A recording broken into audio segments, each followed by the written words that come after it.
You can sit down. Some of us are getting older and not necessarily wiser. Good morning, good afternoon, trustees, faculty, staff, students, alumni, and friends of AUB. Welcome to Opening Day 2024 at the American University of Beirut in our 159th academic year. This is, in fact, my 10th opening day ceremony as president, and one that, as always, brings excitement, apprehension, possibility, and the conviction that working together, we can make a difference in the lives of women and men the world over. We live in times of war, injustice, and violence, feelings that are especially present today in Lebanon, Palestine, Armenia, Sudan, Yemen, Ukraine, and other hotspots. In times such as these, we must admit that it becomes more difficult to see in others what Abraham Lincoln once called the better angels of our natures, those that treat other humans as worthy as equals. I'm here today to urge you to strain your senses beyond convention to see those qualities that allow us to be generous in spirit and give others the benefits of our doubts. Not all men and women may be deserving of such generosity, but as I hope to convince you over the course of my overture today, the very attempt to understand the intentions of others, to treat them as fellow human beings, flawed but with virtues in there somewhere, elevates us, making us more capable in prosecuting the good and great causes of our planet. To get there, we must first navigate this fast-evolving digital era.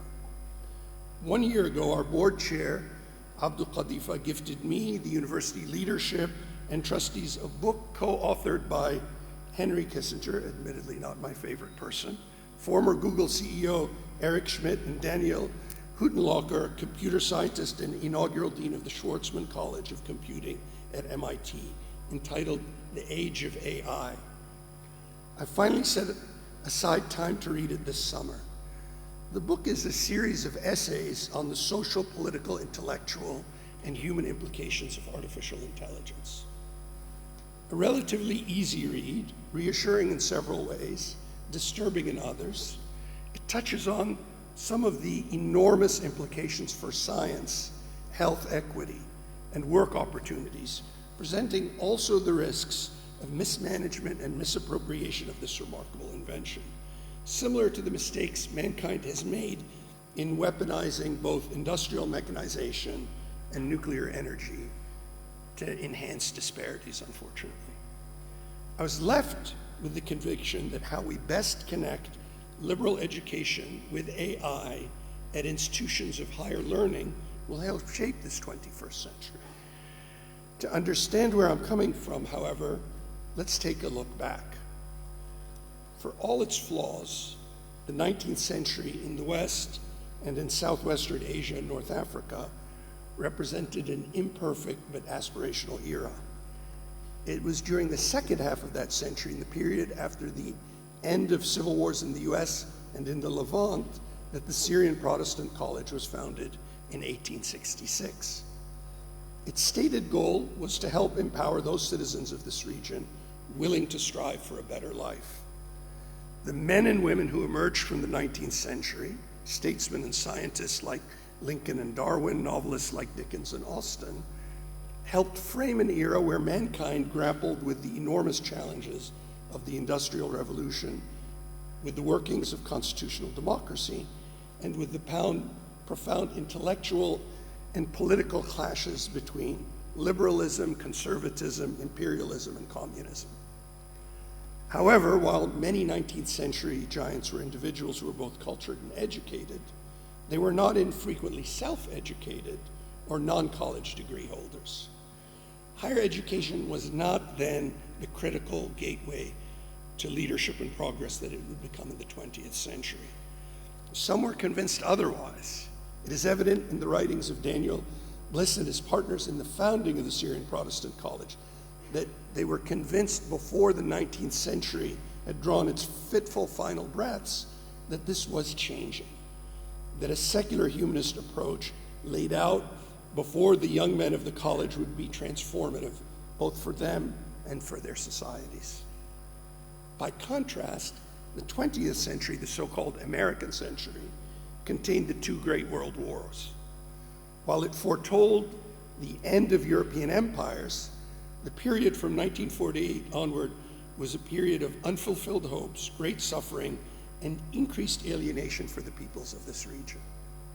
In fact, the last quarter of the 20th century witnessed a dramatic worsening of global inequality in wealth, deterioration in global warming, and near universal diminution in the pursuit of the Jeffersonian ideal of life, liberty, and pursuit of happiness ensconced at the heart of the American Constitution that was supposed to be spreading during the American century. It did not spread.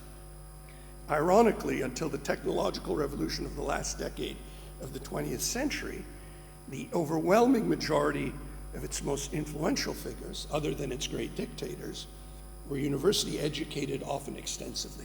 So the university played a far greater role in preparing leaders in the 20th century, explicitly so, than in the 19th. Our current 21st century, harsh as its gestation has been, cannot therefore be abandoned as a century of polarization and conflict. Rather, we must seize on major opportunities for course correction. One example was made even more explicit in a paper published in Science just 2 weeks ago. That paper showed that 4.4 billion people, the majority of the planet, do not have access to safe drinking water. 4.4 billion people in this century progress do not have access to safe drinking water.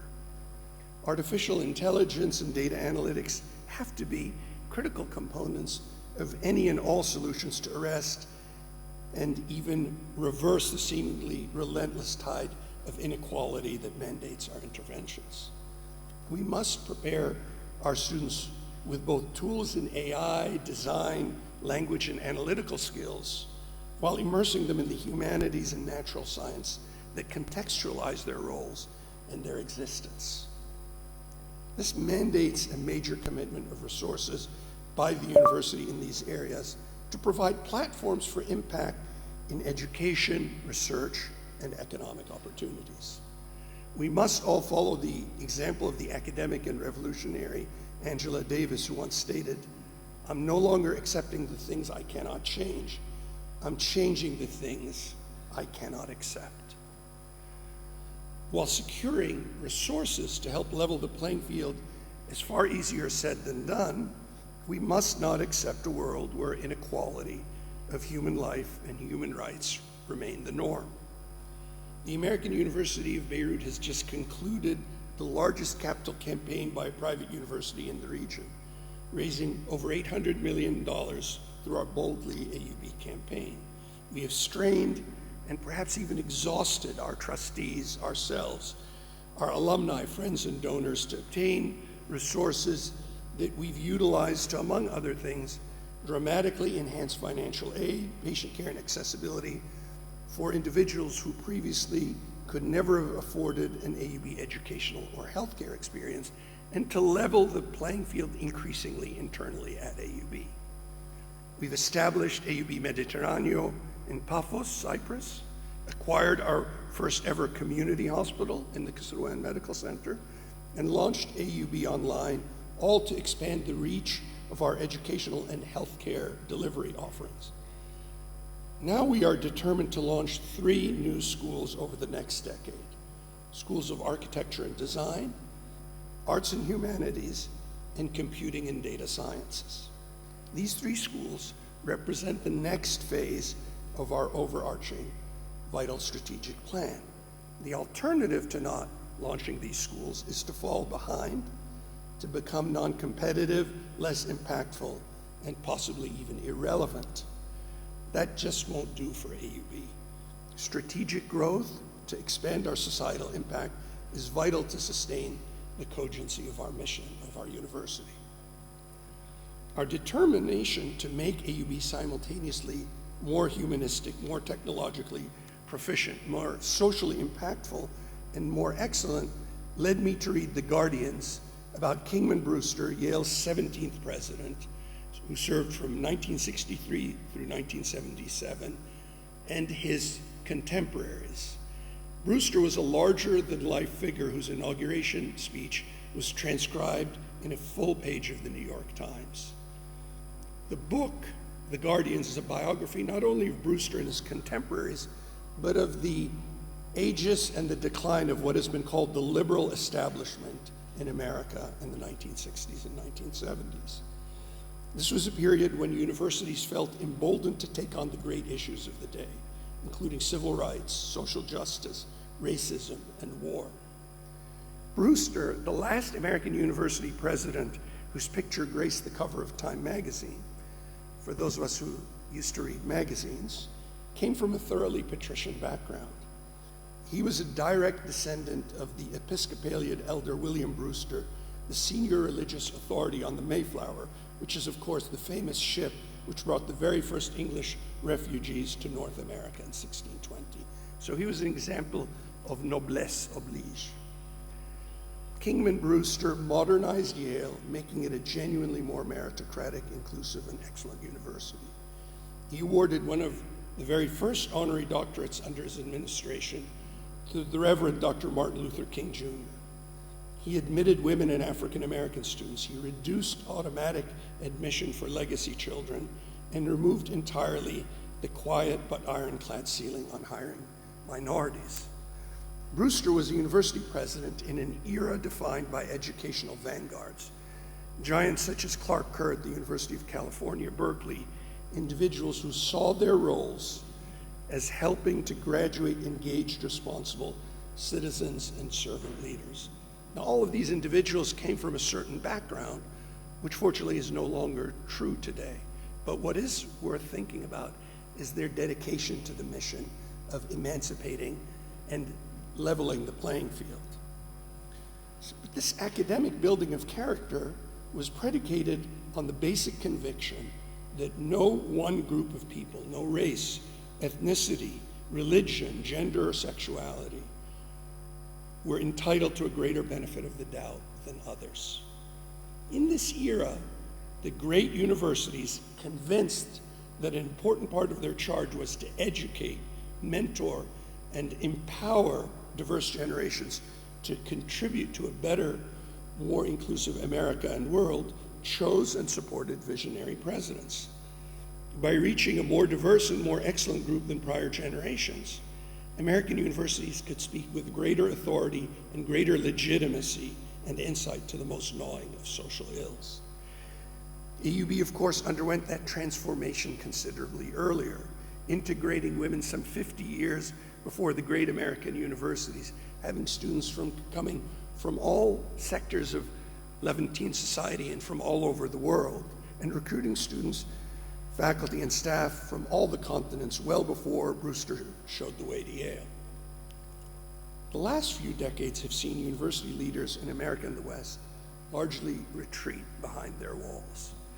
The dot-com-driven explosion in university endowments in the late 1990s led boards to select leaders who would not risk that newfound wealth, opting for, quote-unquote, safer pairs of hands, individuals who could pacify donors and students alike while keeping the faculty at several arm's length.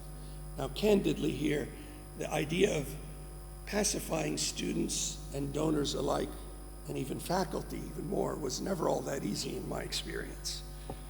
But a survey of the 25 most selective research universities in the United States today, the most research-intensive and most selective by admission, shows that that strategy has not succeeded.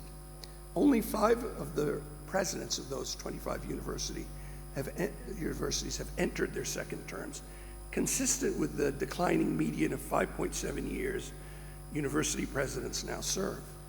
Yet even this cautious determination not to rock the boat, even the appeasement of politicians and donors and faculty and students, as exemplified sadly by the aborted terms of several Ivy League women university presidents, has proven ineffectual. While universities continue for safer grounds, to search for safer and safer grounds, narrowing their missions to the education of the elite, formerly the economic elite, now the intellectual elite, has left the untidy challenges of the world to politicians and to capital markets, and frankly, that has not worked. Today's challenges are both complex and compelling. Problems such as inequality, war, global warming are of the magnitude that we need the best and brightest leaders in academia, students, faculty, staff, and administration to join in this struggle to solve these problems wholeheartedly. That's what you collectively represent today. We recognize that even all the computing power, machine learning, all the human and artificial intelligence we can bring to bear will not even make a real dent in these challenges without our genuine and humane commitment and leadership. Even with all these resources and all that determination, I'm convinced that one more very human quality is required. And that is a sense that in spite of all our shortcomings, accepting that humankind is a fallen angel, or a series of fallen angels, we must strive to believe in the fundamental decency and even the goodness of others. We all must work to accord our fellow women and men the benefits of our doubts. Kingman Brewster, of a different era, of a different set of circumstances, of different privileges and beliefs, never hesitated to treat students as young colleagues to learn from, rather than as subjects to pacify. He was able to do so because of his deep faith that transforming Yale, America, and the world required suspension of our distrust in others. And he had the full backing of his board and university leadership and faculty in making this transformation. His was a humble, collegial, inclusive approach to citizenship and to tackling the thorniest problems faced by Yale and the world at large. Brewster recognized that he did not have all the answers, but he never shied away from asking the difficult questions. So once those questions were out there, others with greater insight or expertise could tackle them. While not an overtly religious man, Brewster implicitly believed that he and his privileged colleagues had great responsibilities to use their gifts and privileges to shape a better world. As it says in Luke 12:48, from everyone who has been given much, much will be demanded, and from the one who has been entrusted with much, much more will be asked. I think we can agree this is a universalist secular approach. I, and more importantly our board, are convinced that our role as universities is just as vital today. We must not only prepare the next generation, but ask the most difficult questions and tackle the fundamental challenges humankind faces. Even if we cannot solve them ourselves collectively, by continuously shining a light on the great questions, we raise the bar for society at large and its best and brightest elements to follow. The problems that we cannot solve, future generations of students will solve. But we have to try. We have to make our work, our mission, our publications count, rather than counting our publications, rather than relying on rankings and other matters to reassure us that all is well when we know it is not well with the world. It's impossible to do seriously and well if genuine intellectual interrogation is the purview of one political, religious, ethnic, gender, or racial group. It can provide the tools, but cannot seek to predetermine the master craftswomen and men of our shared future. Kingman Brewster died in 1988. His body rests in the Grove Street Cemetery on Yale's campus. Brewster's tombstone reads, "The presumption of innocence is not only a legal concept." He was a lawyer, after all. In common law and in common sense, it requires a generosity of spirit toward the stranger, the expectation of what is best rather than what is worst in the other. Brewster's epitaph, that we afford strangers and others with different backgrounds and perspective that same generosity of spirit our university affords us must become our measuring stick for our treatment of ourselves and of others. The Syrian Protestant College's second president, Howard Bliss, who had transformed the college into the American University of Beirut, certainly ascribed to much the same philosophy when he spoke more than half a century before Brewster of turning doctors, lawyers, and pharmacists into men rather than the converse. Of course, the very next president, Howard Bliss, would bring in women. AUB students, faculty, and staff members, you are fully capable of contributing to a better world. But you too must be granted and grant others the benefits of your doubts. The world is full of people who should be heard, who can be taught, who can be won over, who can do good.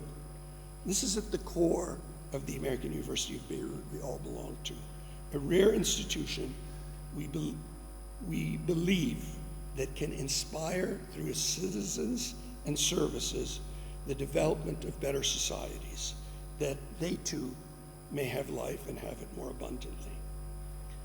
That then is your charge today, to go forth, to give others the benefits of your doubts, such that those benefits, those doubts, will ultimately accrue to the betterment of all. Thank you, and have a wonderful academic year.